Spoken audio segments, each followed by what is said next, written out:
Hi, my name is Alan C., CEO, New Kingdom Entertainment. This is my podcast.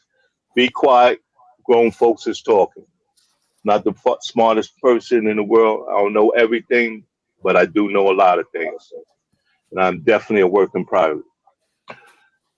This is the second part of a segment I was doing with this gentleman next to me, Ray Martin, basketball player, coach, and like I said last segment, this gentleman's been part of the three biggest upsets in college basketball history. And that's a fact because I know all three of them. I watched them, and they definitely it's historic upsets, and he's been on the winning side, not the losing side. So, Ray, uh, introduce yourself again. Uh, Go, brother. No problem. Good to see you, Alan. It's great to be back. Part two, better than ever. Again, from Queensbridge, Long Island City. We grew up together, you and I, and a host of friends that we're going to talk about in this segment. Uh, Went to Monte Christi High School in Astoria, Queens. It's now St. John's Prep. Graduated from there academically in honors and also received a full-time 4-year scholarship to the University of Notre Dame. Played there, was involved in some epic ball games. Most noticeably, and the best of them all, was we beat UCLA January 19th, 1974, and they had an 88-game winning streak. Breaking that down, they were undefeated for 3 years in a row, and they came back to South Bend on the 19th of January, 1974, and we spanked them, and we got it. We got it done. Yo, Uh, the funny thing, and we talked about this a little bit on the first podcast or the first part one, is they started their streak in 71 after losing to Austin Carr, Sid Catlett, Collis Jones, and the Notre Dame basketball team in South Bend. And once they lost that game, they went on 88 games in a row. And then we beat them again in South Bend 3 years later. So anyway, just a little tidbit for those out there who follow that kind of stuff.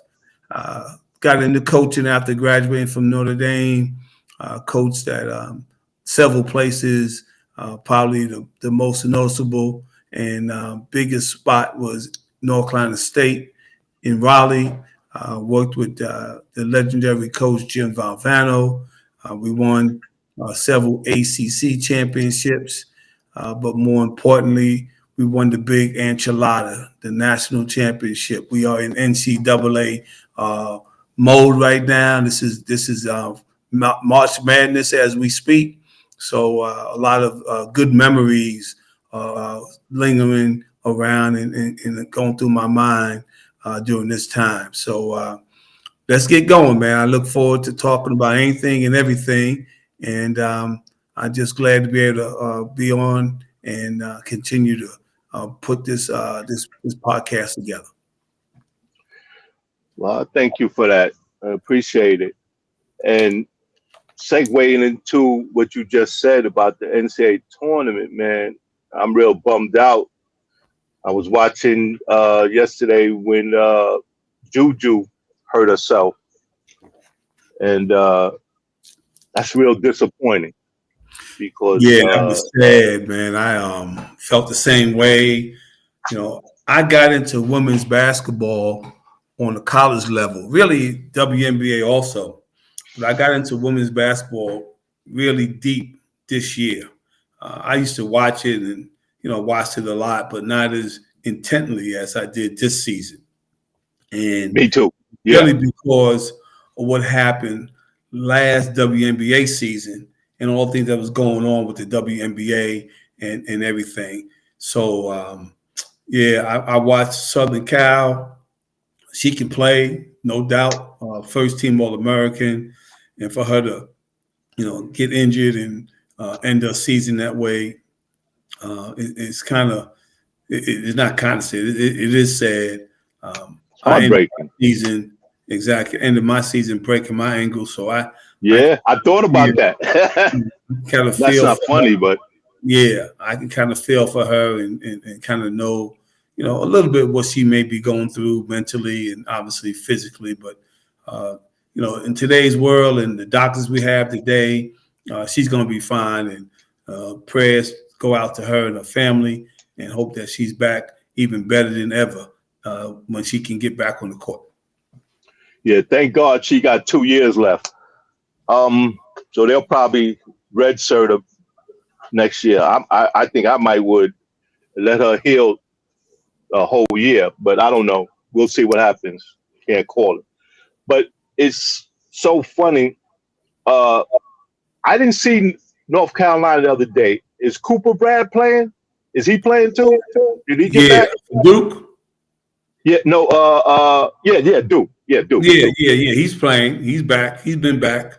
And he All right, played so in that's good. the first 2 games. And, I guess he's been cleared to go 100%. And from what I understand, he's back to his old self. So teams better look out for Duke.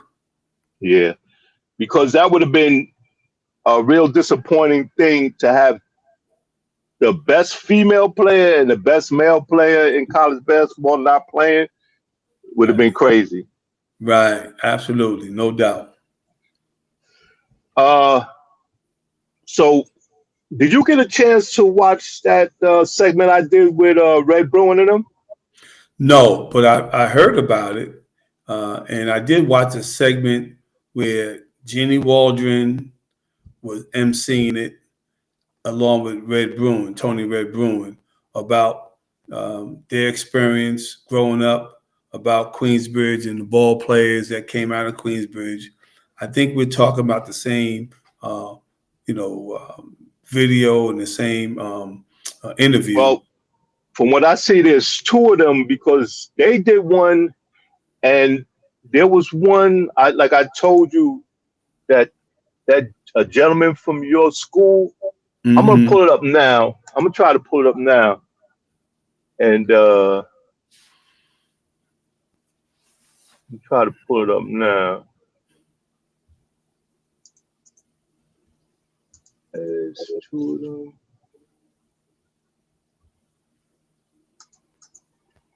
All right.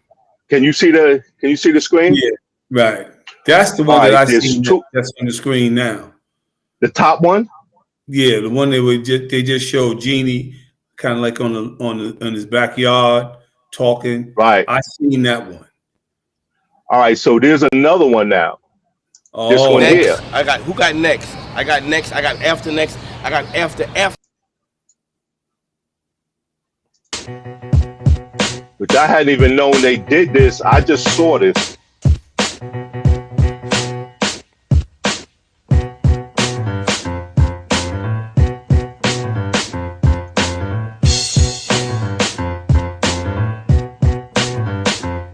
That's it. The bridge is over. The bridge is over. Bye-bye. The bridge is over. The bridge is over. After the steal, Tony Bruin out of Astoria, New York. Vern Fleming turns on the Jets. Great move. Great move. New York City was number 1 in basketball. Bruin inside. Fleming with the penetration. What a shot. In the 70s and 80s, New York City dominated. Picking up the mic, man, and don't know what to say. Saying hip hop started out in Queensbridge. See, this is what we was talking about the last thing. He's about to go into how many players were playing in the 70s and 80s, playing Division I basketball. Remember we was talking about that? Sure, absolutely. Finish this up. I'm not gonna watch the whole thing, but I just want to see that part.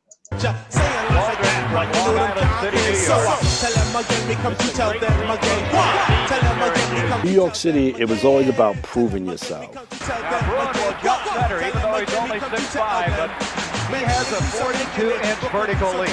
He'll be going up against Larry Mishaw. Mishaw at 6'9". First meeting ever between these two clubs. Look at Bruin get up. I'm going to get some respect.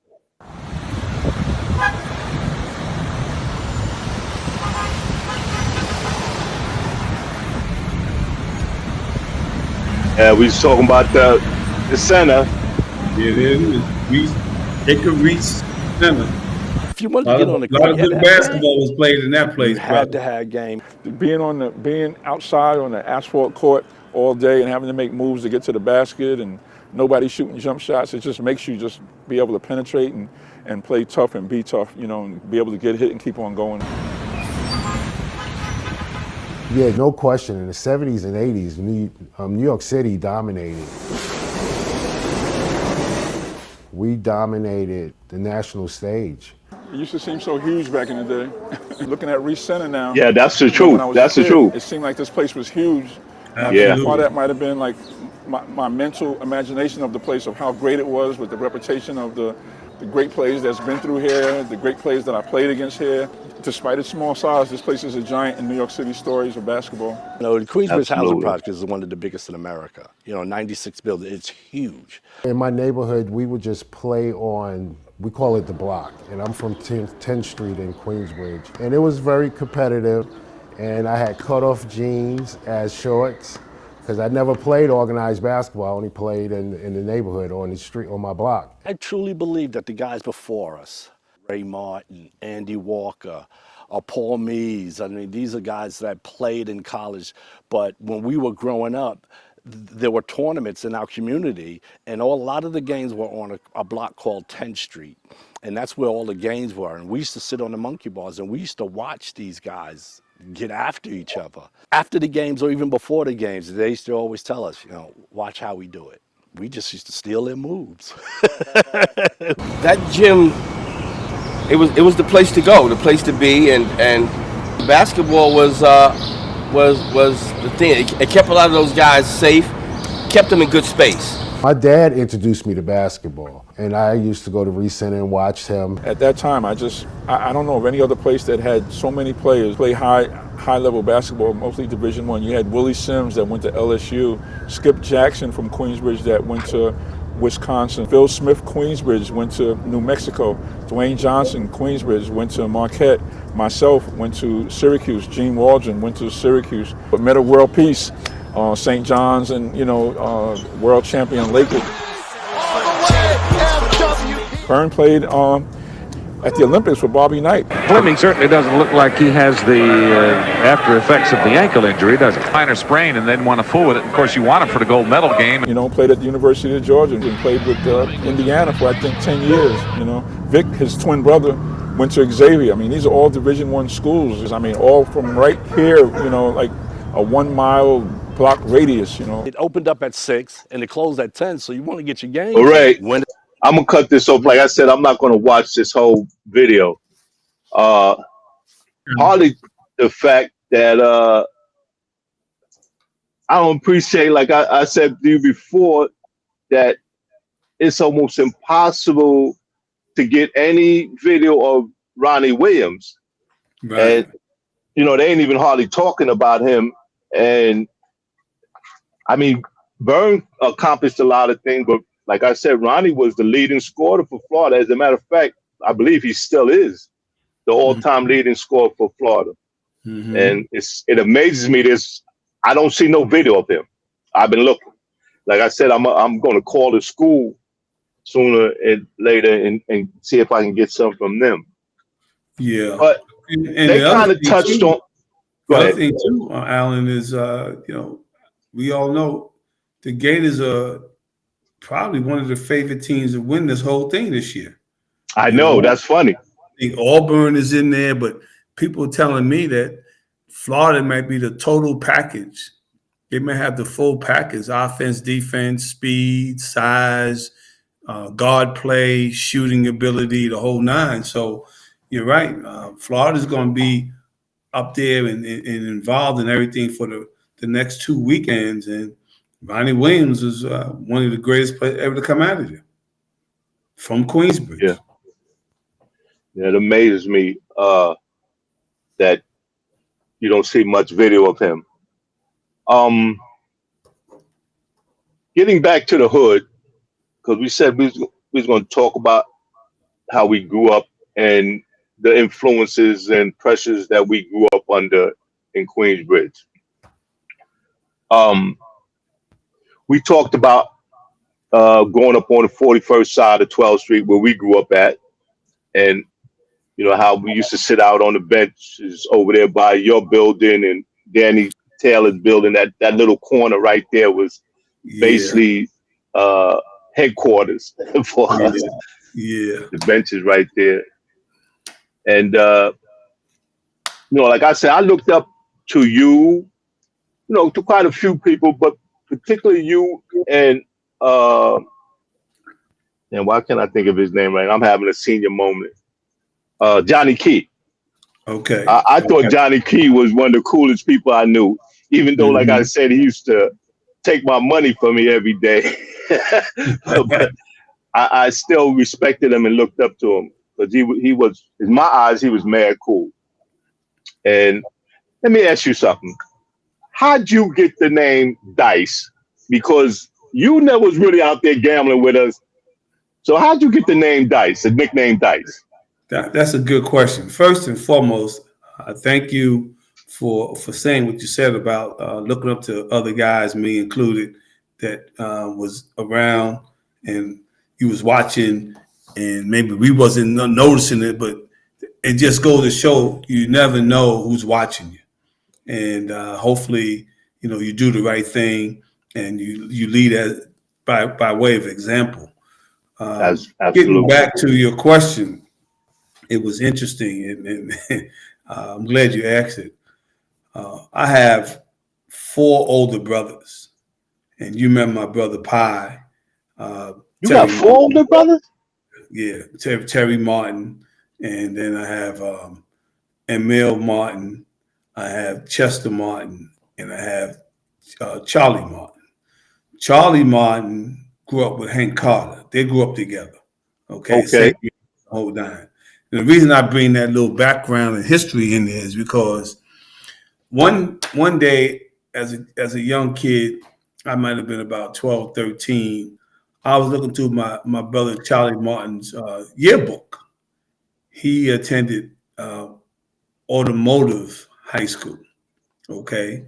And you know how that book, and they say, future so-and-so, this, that, and the third. Under his picture, they had Dice as his nickname. So this is one of my older brothers. I see Dice. So I said, you know what? I'm going to call myself Little Dice. Since that's my older brother, I'm going to call myself Little Dice. So, around the block and, in the neighborhood, on 12th Street mainly, the 41 side of 12th Street where I lived, the gang, the guys I hung out with, we all had nicknames. We all had, things that we went by, names went by. So they knew me as Little Dice. But that was just, real subtle, Alan. Where it blew up is when I went to college. And one day in the dormitory, we were there, me, John Shoemate, Dwight Clay, Adrian Dantley, Gary Brokaw. We all lived in the same dorm. I remember all those names. Yeah, Fisher Hall. We That's all lived in Fisher Hall.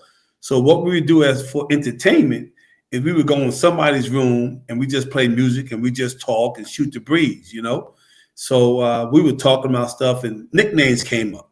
So I told everybody what my nickname was, Little Dice, okay, and told them how I got it from my older brother, whatever. So moving forward, the next day we in practice, okay, and we playing, we running up and down, we practicing everything, and our coach Digger Phelps is telling us what to do, where to go, what to play, and what plays to run and everything. So we're going up and down the court, and Dwight Clay yells out, "Yo, Dice, I'm open.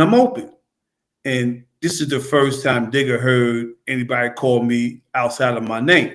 Okay. So he stopped practice and said to Dwight, who you talking to? Who's Little Dice? Who's Dice? Who you talking to?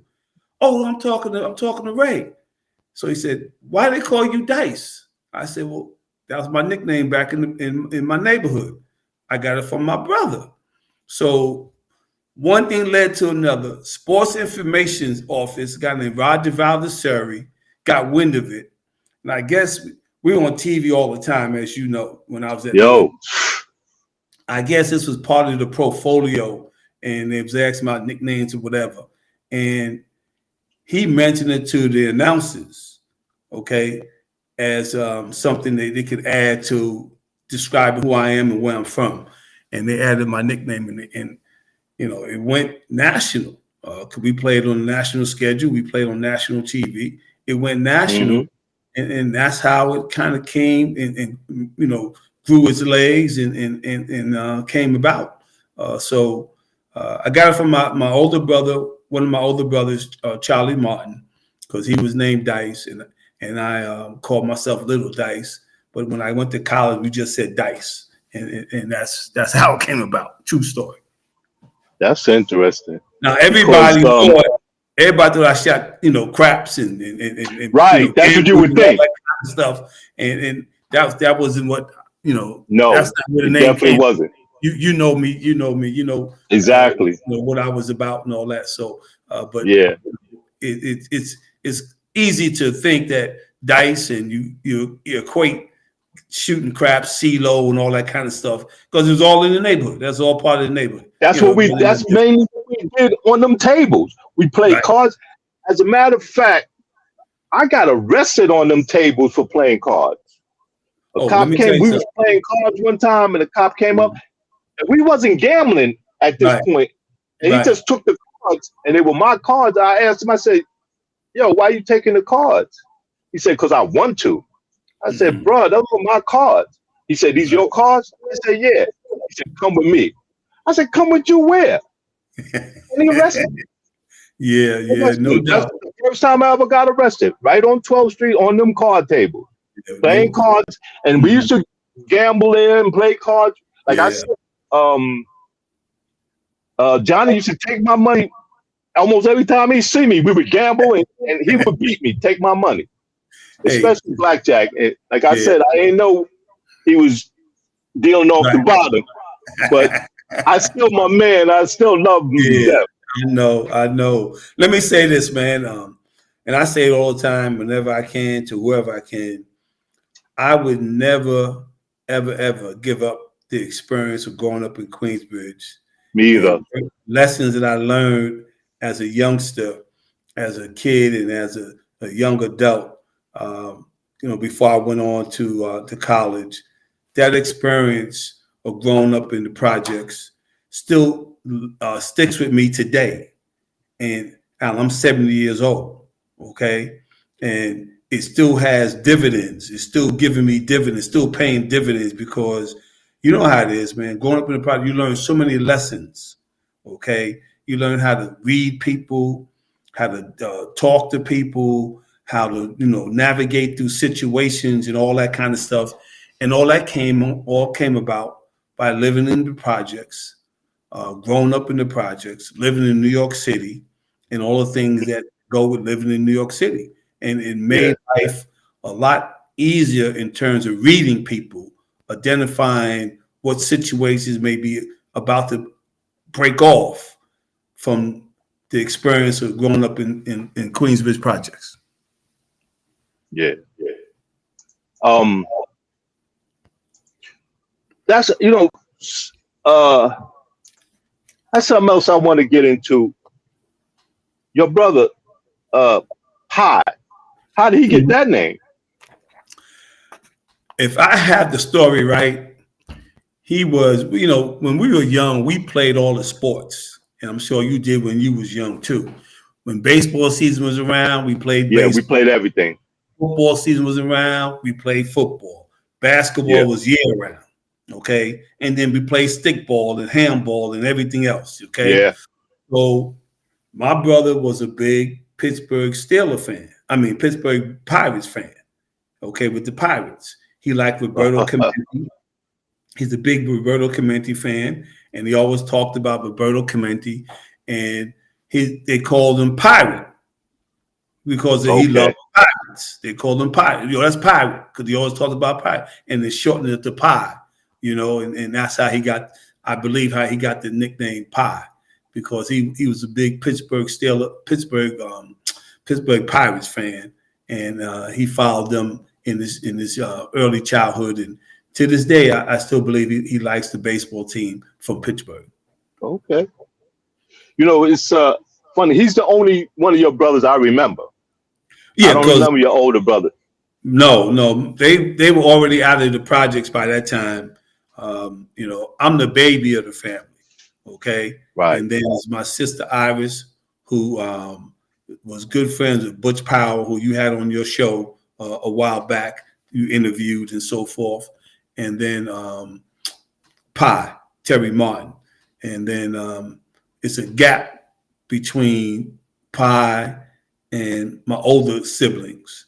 So you wouldn't have never known my older brothers, because they had long removed and moved out of the projects by the time we were kind of coming around and was able to see what was going on. Yeah, that's interesting.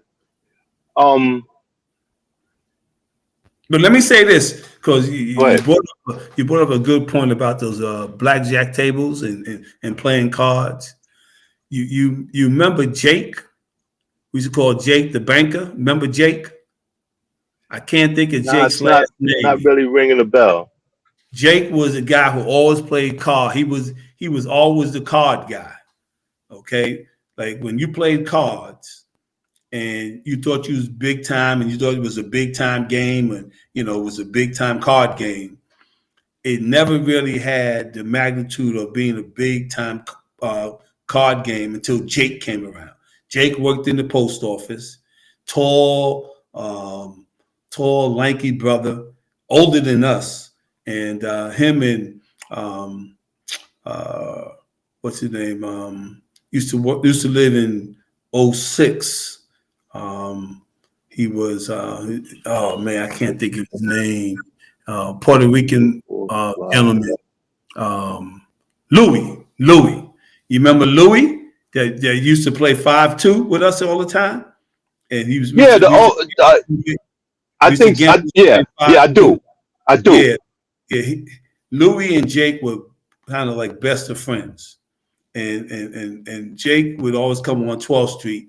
And when Jake came on the block, we call him, the bank is here. The bank is here. Let's go to the card table. Because for some reason, Jake always had money in his pocket, and he was quick to play cards, didn't mind playing cards, always wanted to play cards. And he was like the banker. But playing blackjack and all that kind of stuff. I know what you mean. You talking about Louis? You talking about Lisa's father, right? Absolutely, Lisa's father. Absolutely, Louis. Yeah, right. He's the only older guy that used to always come out there and play with us, play sports with us. Right. He tried to I play. remember him well. As a matter of fact, he just passed. Yeah. He moved out of Queensbridge and they moved down to Louisville, Kentucky, and they lived down there until his passing. I don't know about his grandkids or his kids. Well, I know one of his grandkids because his name is Tyler. His father was Tyler. If you remember Tyler. No, I don't remember Tyler.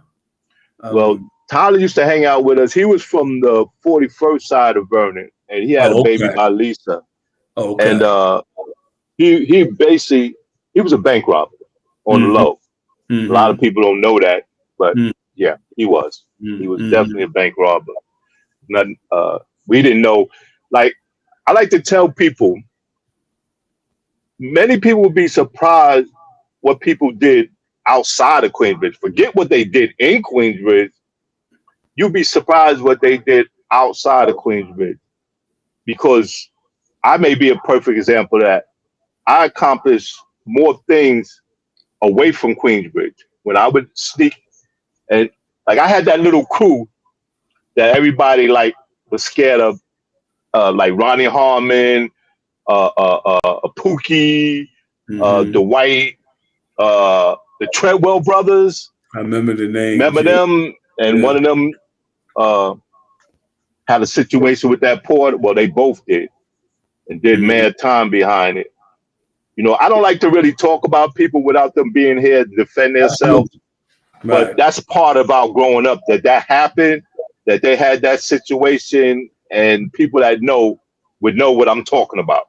Sure. But I hung out with them people because it was kind of like protection, because I was kind of shy coming up. Okay. And I hung out with them to fit in and try to be hard. And a lot of times I did things that I really wasn't about because I was hanging out with them. But that's how it was, growing up, You're 100% right. People on the block that I grew up with. Yeah, you're 100% right. Everybody had their gang. Everybody had their crew. Okay.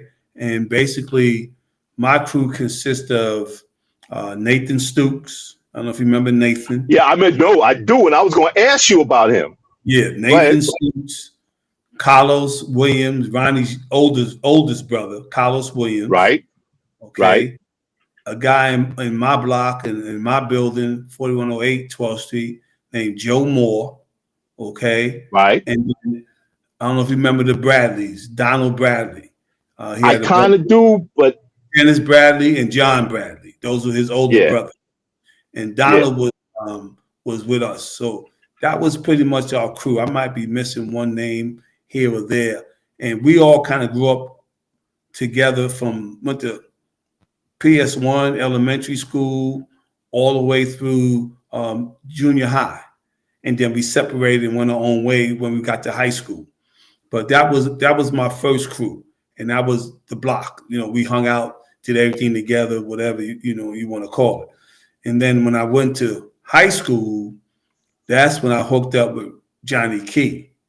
And basically, we had his crew that lived on the 41 side of 10th Street. Ronald Bundick, okay, Johnny Key, Ronnie Harris, his brother's Tweet. His brother Tweet was his older brother Tweet, and he had another older brother that I can't think of his name right now, but he had two older brothers, and there was about two other guys in their crew. So both crews merged together. So we had about, 11 dudes, 8 to 11 dudes at any given time that was part of our crew.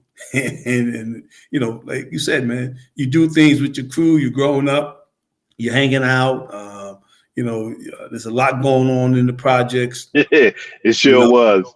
So, you try to keep your head above water. The one thing that saved me a lot was, and you might have had a taste of this when you was playing ball, if you was a ball player, everybody kind of left you alone. Everybody looked out for you.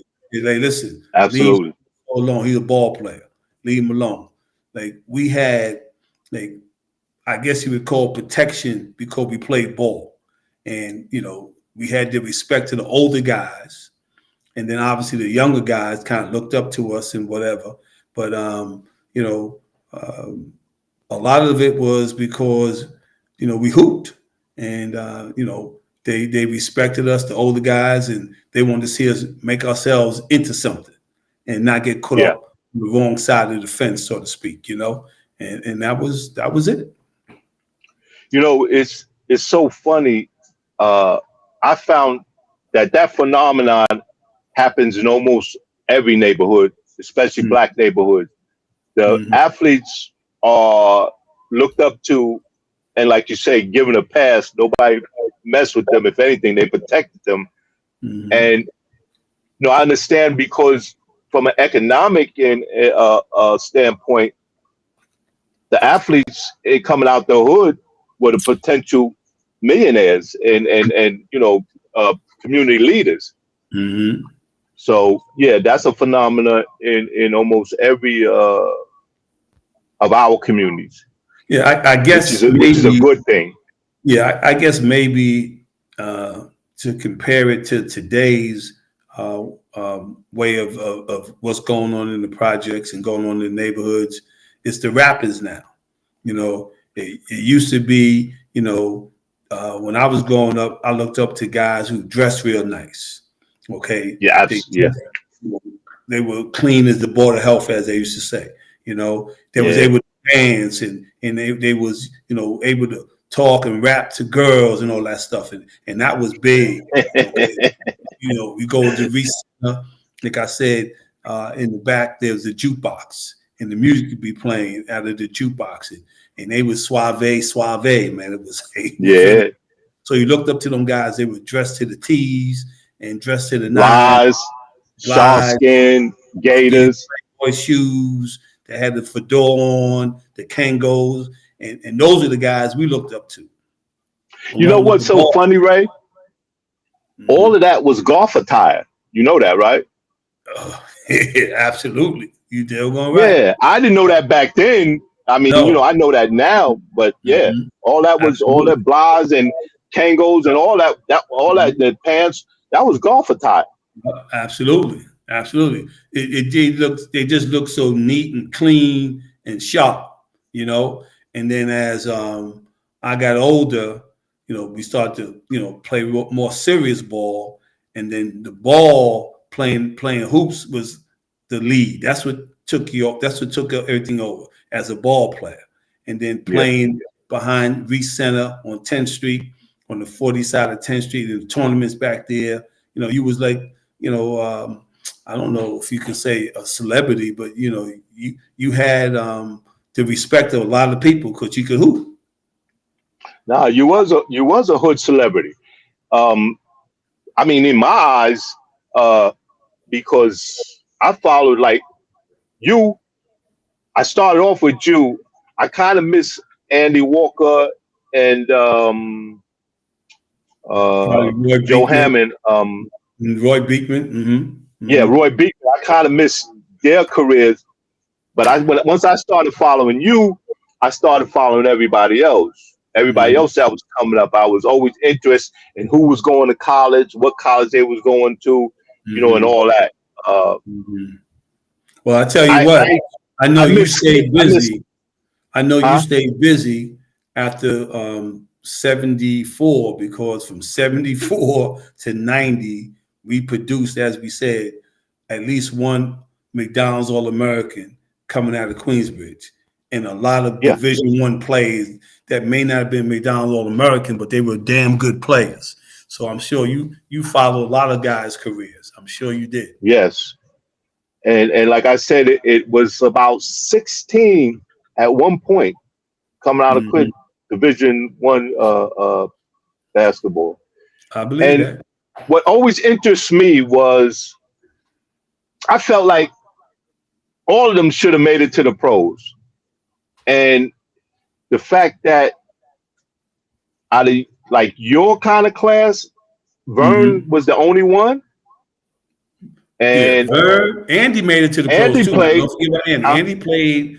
Andy played for Niagara, was the leading scorer and the top guy his senior year at Niagara, and then went on and got drafted by Utah Jazz and played with the Jazz for a number of years. So Andy was a pro, okay? Didn't he play for the Knicks too for a couple of years? I'm not sure. I know the Jazz. I know the Jazz for sure. I don't know if he played with who else he played with in the NBA, but I specifically remember the Jazz because Frank Layden was the coach of the Utah Jazz at that time, and I think they were really the New Orleans Jazz back then. They were located in New Orleans, and they were the New Orleans Jazz. And Frank Layden was Andy's college coach at Niagara. So obviously the connection there, and he knew Andy, he knew how good Andy was. So when Frank Layden took over the New Orleans Jazz, and it came to draft time, you're going to draft familiar players that you can kind of, relate to, and Andy got drafted by the Jazz out of New Orleans, and he made it. Then after Andy, you had Vern and Ronnie Williams that they got involved in the pros. Ronnie's career in the pros wasn't as long as the other guys, but Ronnie got drafted by the Celtics. And Vern's career. I was disappointed. He got the same year as Len Bias. And Okay. the Celtics would have been incredible had they got had Len not died and had Ronnie made the team. I always wanted to ask him why he didn't make the team. I had some speculation and I had some people say some things, but like I like to hear from the horse's mouth. What I know, yeah, right. I wish we could too, but Ronnie, rest in peace, and we all miss him. My brother, a lot, man. I thought, man, Ronnie, he's a good dude. Good dude. From what I understand, he made it to the final cut. I know.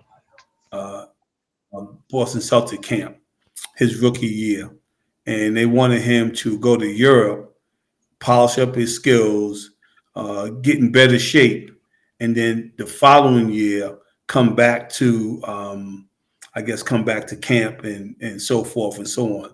But I think he had such a good time in Europe and was playing so well that he stayed on Europe. He played many years in Europe. Yeah, I had heard it was a weight problem, and he's not.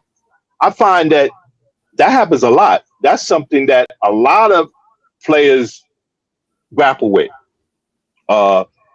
Take Barkley in the beginning of his career. He was a fat. He was fat, even though he was good as he was, and then become a great player and stay around. He had to get in shape. I seen an interview where he talked about that, and I think it was when he went to 76, did he play with Moses Malone?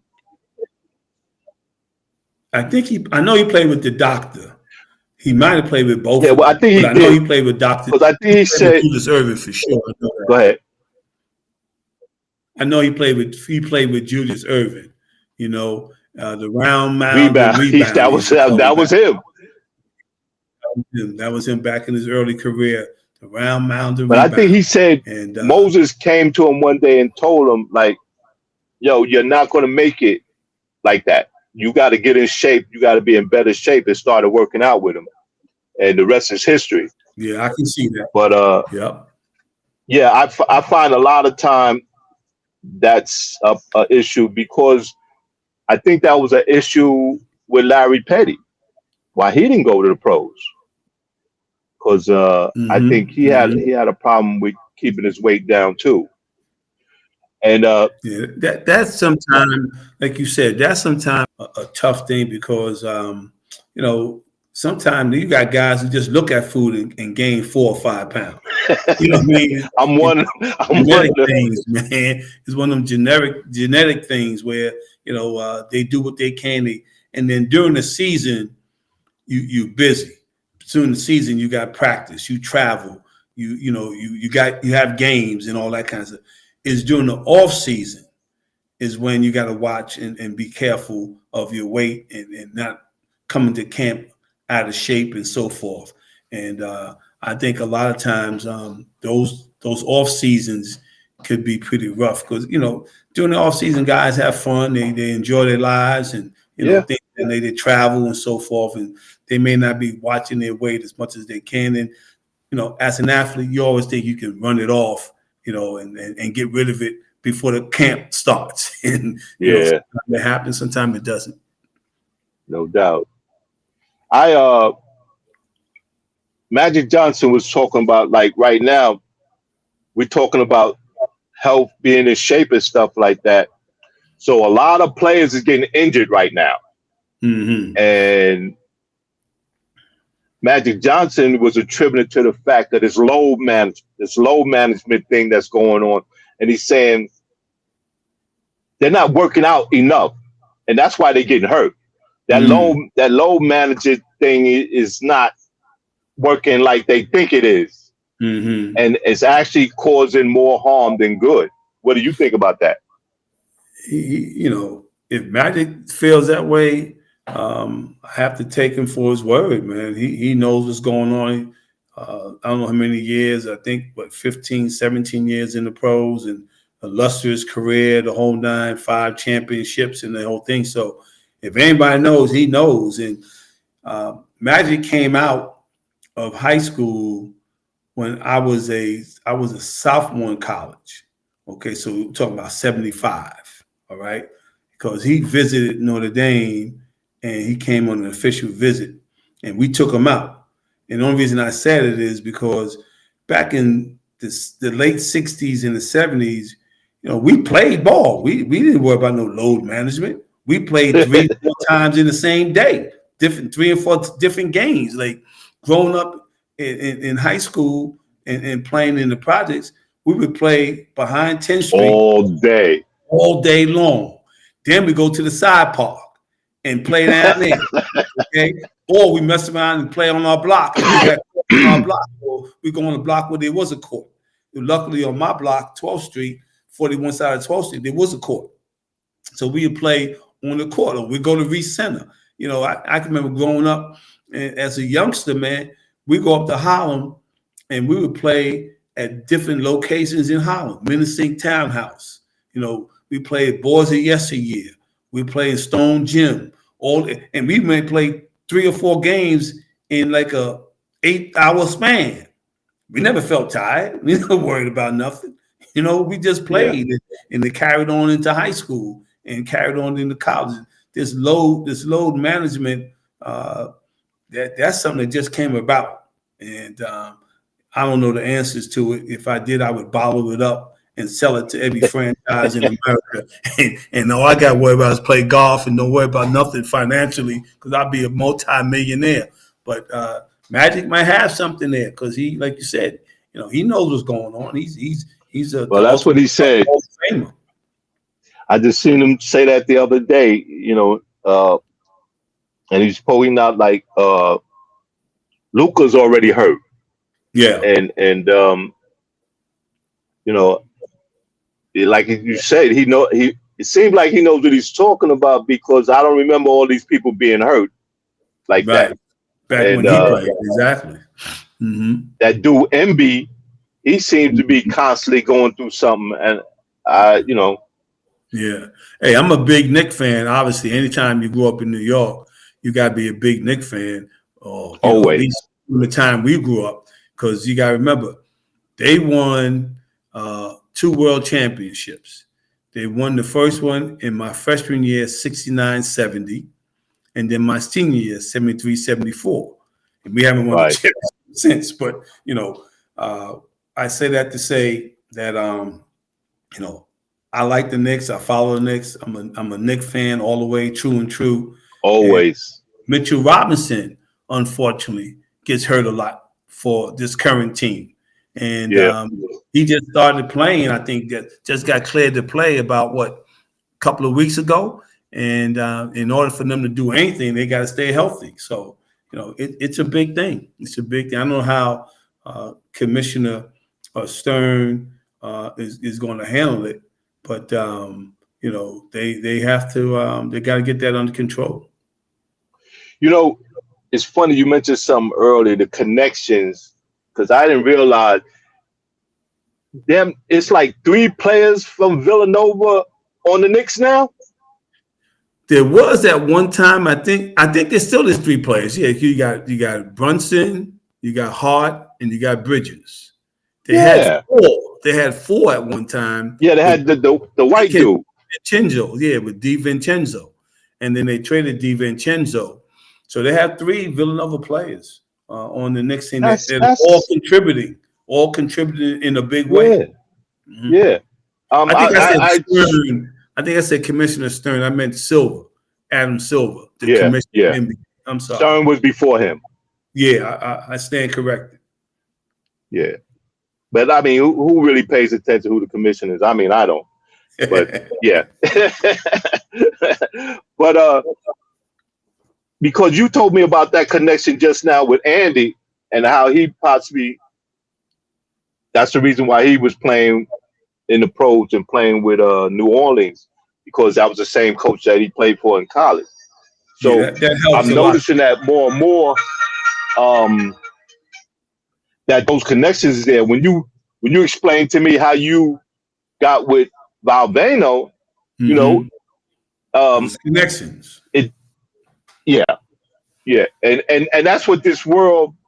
A lot of times, that's more important than actually what you know and how skillful you are. Is who you know, and that's no doubt. That's the way it is. Yeah, who you know, the contacts, the connections you make, the people you meet, and when you are working, or if you're in college, or job sites, basically is the band of brothers and people that you meet along your journey that can help you in so many ways. And I know when I went to college, they always said you need to have a bunch of guys that outside of basketball, okay? Because you only can play basketball for so long. The friendships you build outside of basketball may last longer than the friendships you build while you play basketball. And it's important to build up and get know your contacts. No doubt about it. All right, so that's a good segue. We both know one individual. You know more of them than I do, but there were certain people in our neighborhood. As a matter of fact, as one time my father was one of them. You remember who my father was? No, you have to bring that back. Colonel Bill. He was the head of the Ranger Cadets. I don't think you was in it, but I know your brother Pi was in it at one time. Me and Jerry Smith, Skeeterhead, were cadets. Oh, y'all was Ranger. Were y'all Navy cadets or Ranger cadets? Navy cadets. We had the uniform, had the sailor hat, had the stuff you put over your sneakers or your shoes. The spats. You had the spats. You had the rifle. You used to go down to 76 and practice, 76 elementary school. It was serious. Oh, yeah. Oh, I didn't know. So they had the Navy cadets, and my father had the Ranger cadets, which was the Army. I don't know. They called him Colonel Bill. Oh, okay. So what I'm saying is there were certain people in the neighborhood that basically took care of the youth in the neighborhood, gave us things to do and everything. Now, I'm most familiar with Hank Carter, but there were others. So maybe you could elaborate on that. And then we'll talk about Hank, because I want to talk about Hank. Hank was the guy for me. After I left Queensbridge, pretty much before I went to college, growing up, like I said, Hank and one of my older brothers, Charlie Martin, who I got my nickname from, they were best of friends. So Hank knew of me. Matter of fact, Hank was at my house, 4108 12th Street, apartment 6E. When my mother and father brought me home, he was in the house. Okay, so he knew me from the day I was born, damn near. That's how close him and my brother are, and still are. Unfortunately, my brother passed away, but they were extremely close, best of friends. But anyway, Hank was the guy for me. Kurt Shipman was another coach who we played under when I was young, when I was in junior high and in my eighth grade, ninth grade, around that time. And then we went up to Harlem and played in some tournaments up in Harlem with a guy named One-Eye Sam. They call him Sam. Dave. We call him Coach Dave. Call him One-Eye Sam. He was Joe Hammett's coach from Harlem. He coached Joe Hammett, and he liked us. The real Joe Hammett. Yeah. Okay. He liked us. We would go up to Harlem and play. Hank would take us up to Harlem and play in all those tournaments that I mentioned earlier, and we would win. And they would always say, "Oh, those are boys from Queens. Those are boys from Queens. It's going to be a heck of a game up here." We go to, like I said, boys of yesteryear, Menacing Townhouse, Wagner Center.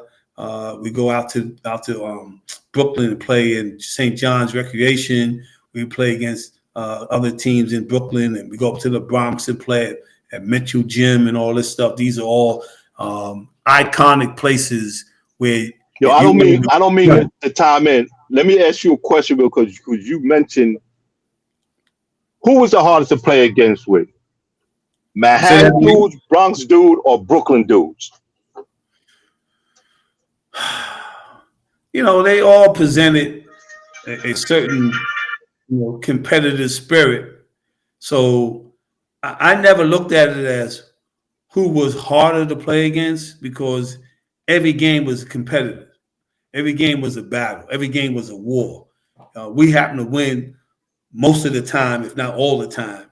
And that was good. Brooklyn may have walked around with the facade of being a tough one, okay? But you had guys up in Harlem that was, just as good or playing just as hard. You had guys up in the Bronx. Like in high school, we used to play DeWitt Clinton and Steve Shepard. We used to call him Bear and Kim Malcolm and guys like that went to DeWitt Clinton. Walter Smith, big man that went to Columbus. We call him Gilly Williams. Gilly's son is the Williams that played at Tennessee, and now he's playing for the Charlotte Hornets. So there was competition everywhere. The only place, and I don't say this in a disrespectful way, but the only place where you didn't really think about competition is if we went somewhere in Staten Island. Okay, for some reason, Staten Island just didn't have it didn't have it. You know what I mean? Yeah. And I'm sure great plays came out of Staten Island if you ask people that lived on Staten Island. Okay, but it was the four boroughs basically that really you earned your way. You made your bones, so to speak, from the competition, and you really had to bring your A game.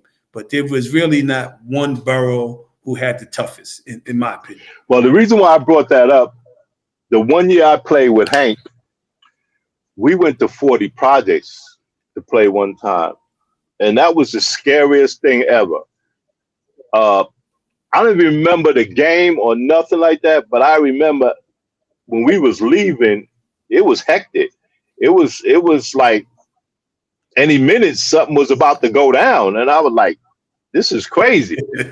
And, so that's why I brought that up because. No, I understand because, when we played, places in the Bronx and in Harlem, but I recall specifically we played a game in the park somewhere in the Bronx, and it might have been a citywide game. Remember the citywide? Yeah, that's what I played. Tournament? That's what I played 1 year. Yeah, and we might have beat the team in the Bronx in the park there, and obviously, glad and folks got mad because they always say you might win the fight, you might win the game, but you ain't gonna win the fight. That was a regular words that were broadcast in the parks. So we beat this team, and we were walking out, gathering our stuff, getting ready to get to the train station, and all of a sudden we look and we see a gang of guys coming at us. And we knew right away. We grabbed us up. We just ran from the park over that little bridge that leads you from the Bronx to Manhattan. Okay? Yeah, I know what you're talking about. I forget the name of that bridge. That's 138th Street Bridge. 138th Street Bridge. We ran over that bridge and got in the Harlem, man. And whew, we just ran from a real serious matter. So I know what you mean, playing in 40 projects or playing anywhere on the road, so to speak. You had to fight your way during the game and fight your way home after the game. I know there has to be some time you experienced when you was playing college ball. You had experienced that at some arenas and some events where the fans were unnecessarily hostile. Oh, let me tell you, we had a very hostile crowd in Lawrence, Kansas. You know, we talked about the 88 game winning streak that we beat UCLA and ended the 88 game winning streak. We played UCLA on a Saturday, okay, and I don't know who scheduled the rematch, but the following Saturday we were supposed to play them again out in California. Okay, it's bad scheduling right there, to be honest with you, but it is what it is. In between that game in South Bend and at Pauley Pavilion in Cali, we played Kansas in Lawrence, Kansas. Now, we were undefeated, obviously, and we were the #1 team in the country. And we went into Lawrence, Kansas, and you talking about a hostile crowd, man, we got out of there with just, oh man, they came after us so hard, Alan. They were throwing pennies and coins at us after the game. We ducking and all this kind of stuff, man, and trying to get out of there. And I remember Coach Phelps saying, "Man, what the heck is going on? It's embarrassing," and so forth and so on. They were probably the most hostile crowd that I could think of in terms of we played in places where it was loud. In Michigan, at Michigan State, at Ohio State, at Dayton, my freshman year, there were some crowds that were very, very loud, but they were loud in a good way. In Lawrence, Kansas, they were loud and they were mean. And like I said, he threw coins at us after we beat them. We got away. We escaped with a 2-3 point win. And we got away with a victory, but boy, we had to fight our way out of there, man. We had to fight our way out of there. Yeah, that's crazy. That happened. Now, let me ask you about the Wheelchair Classic. Mm-hmm. Mm-hmm. Sure. You were. How many of them did you participate in, and how did that come about? When did it start, and how did it come about? That's an excellent question.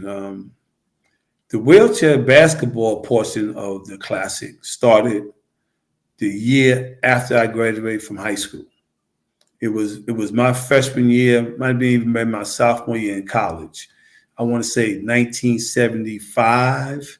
I think it was when Hank had the first Wheelchair Classic, and that was against Queens versus Brooklyn. And where was the game played? Reese Center. Okay. So, it was obviously a game that manifested itself and grew to be one of the biggest games on the East Coast, if not in the country. And I look forward to it every year, bro. Exactly. And they always had the best talent in New York City, Mount Vernon, in the city itself, the 5 boroughs.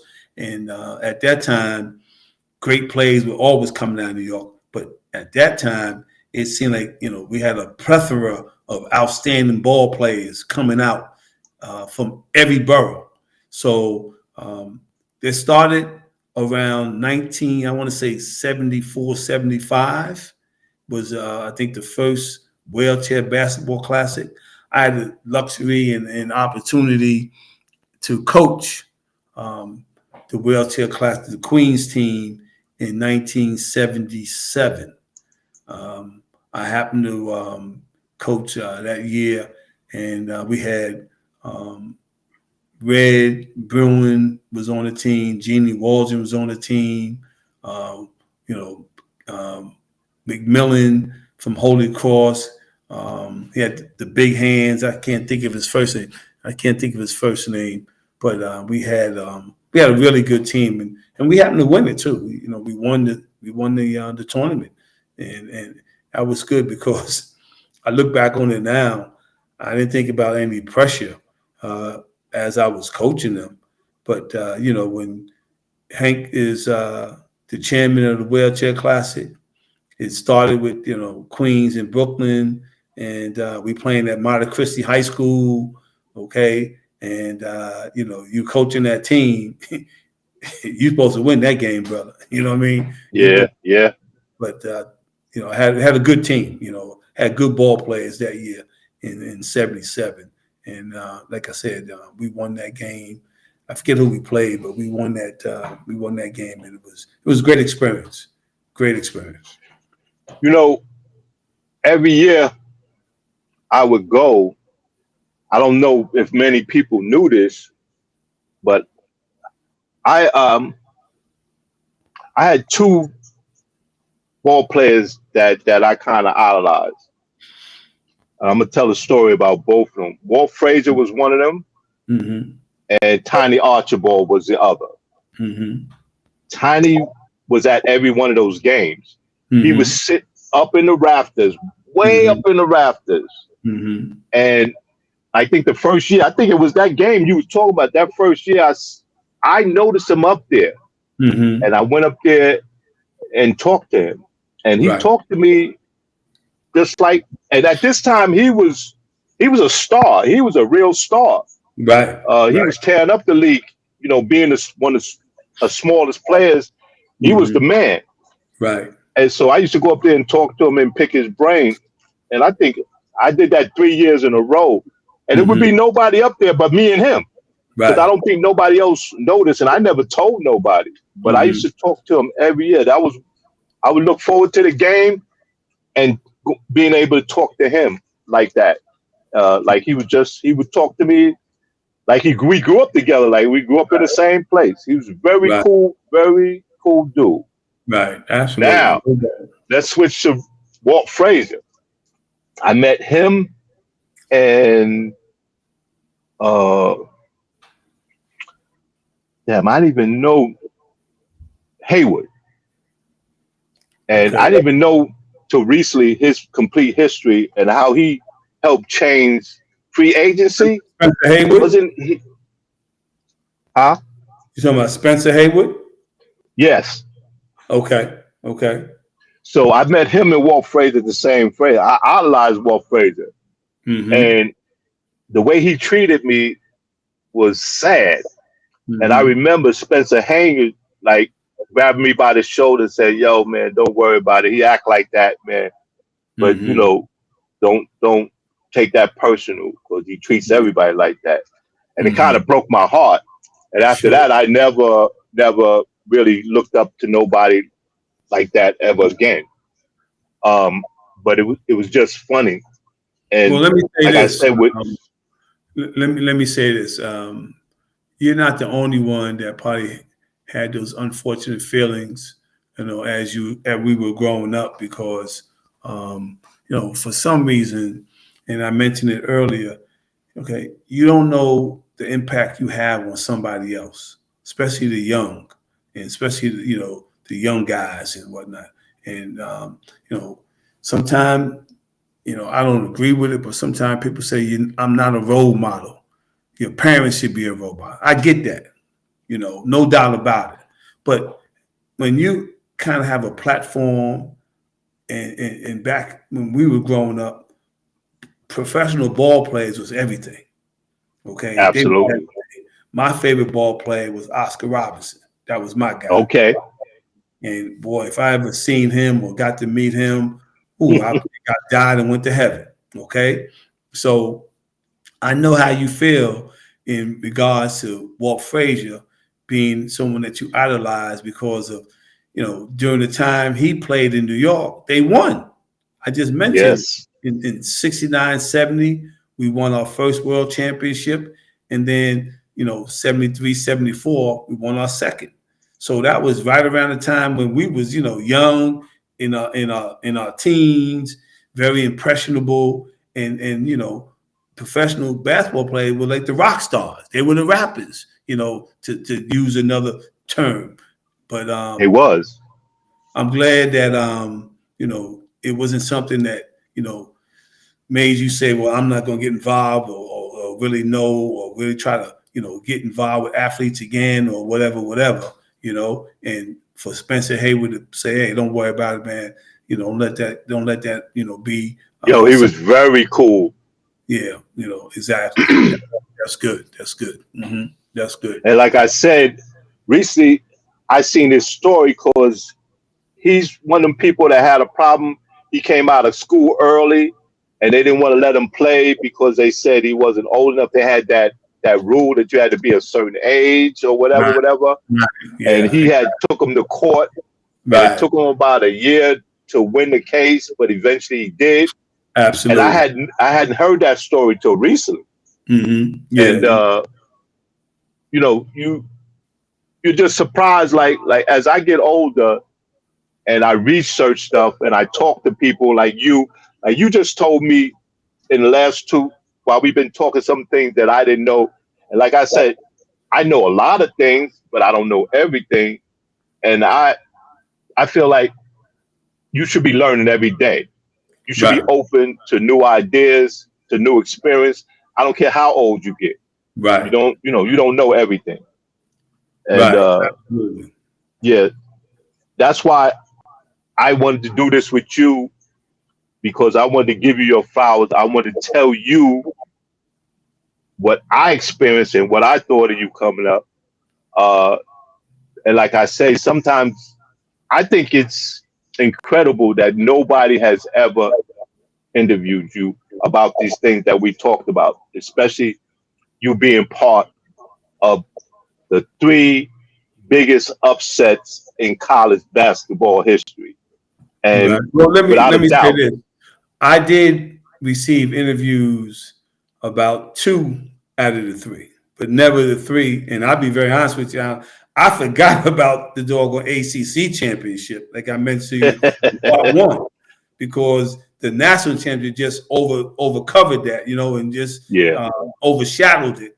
So I obviously never gonna forget the 88-game winning streak that we snapped from UCLA as one of the highlights of my college career as a player, and then obviously winning the national championship as an assistant coach at NC State was one of the highlights of my career as a coach. So, but that third one, you got me on that third one, because I didn't think about when we beat Virginia and won the ACC championship in '83 to go on to the NCAA tournament. Yo, like you said, you learn something new all the time. In your career, you defeated 3 of the best big men in college basketball history. Yeah, absolutely. What's his name at UCLA? Walton, Bill Walton, Samson, and Elijah Ward. Elijah Ward. Like, absolutely. Come on. Yeah.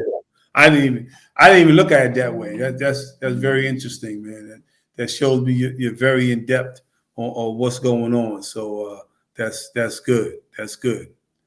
That's good. Hold on, I'm gonna plug up this here computer because it look like the battery's running low, and I don't want. Well, I'm about to end this because we're over an hour, and we probably could talk for another 5 hours about basketball and Queensbridge. Right. And I am so glad that you did this second segment because we got to get into some more things. And like I said, we could sit here and talk for hours, forever. But we pretty much gonna end this segment here. And maybe in the future we'll have another conversation. Yeah, let me just say in closing, Alan, it was a pleasure to spend this time with you. I thank you and appreciate you giving me an opportunity to share my thoughts and to talk about not only my college experience, but my high school days, my Queensbridge days, and growing up in Long Island City in Queensbridge projects, talking about the bunch of names and friends and teammates that played with me and was around me as I was growing up. Like I mentioned earlier, I would not give up not 1 second of my childhood being raised in Queensbridge and the lessons I learned being raised in Queensbridge. It made me who I am today. It gave me the spirit and the fiber and also the wherewithal to understand life. Met so many good people in my journey from Queensbridge to where I am today, 70 years later. So again, man, you do a great job with your podcast. You have great guests on your podcast. They They talk about a plethora of things, different, areas, sports, entertainment, politics, education, you name it. It's a platform that I hope everybody listens to and watches, and keep up the good work, brother. God bless you. God bless your family. And thank you for having me on. I appreciate that. One of the things why I decided to do this was because of our history.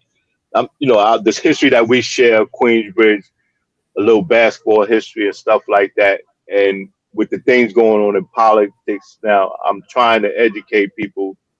I mean, I wish that more people were watching my podcast and paying attention to it, because what's going on now, I predicted 2 years ago. And if people watch my podcast, they can see that. And, I wish I had got into politics earlier when I was younger. And at this age, this is basically my platform to be political. I don't know what's going to happen in the future. I'm not going to predict the future, but I don't believe I have the time and the energy to really get into politics, become a congressman or a senator or a councilman or something like that. And, I've thought about it, but it's a lot to do it. And right now I'm still raising children. So that's a issue. I decided at an older age, advanced age, to raise some children. And I have a son right now. You blessed, man. You blessed, brother. You blessed, man. Well, I am, because I'm getting to do something that I didn't do when I was younger. I'm getting a second chance to do something that I didn't do when I was younger, to mold a couple of young minds. Right. And my son, I didn't understand the trauma I put my mother through when I was coming up, because coming up in Queensbridge and living on the first floor, I used to come and go as I pleased. And once my mother and father broke up and my father left, it was nothing my mother could do with me. There was nothing she could do with me. And I knew everybody. I come out, when I'm in Queensbridge, I was good. Was it nothing going to happen to me? If I needed anything, I was going to get it. Right. I was good. I was out in Queensbridge about a month ago, and somebody asked me, was I good? And I looked at him, I said, yeah, I'm in Queensbridge. Picture me not being good in Queensbridge. Right. Always been good in Queensbridge. Right. So that being said, man, I appreciate you doing this, and you be blessed, man, you and your family, man. And always know, if nobody else was paying attention, I was. I appreciate that, bro. God bless you, and may the wind always be at your back, brother, and never in your face, man. So I look forward to talking to you. This is not the last time you're gonna hear from me. We're gonna keep in contact, and again, thank you for everything, and I really appreciate you having me on your show. All right, thank you, man. Be safe, and God bless. We'll talk. Okay, bye. Bye-bye.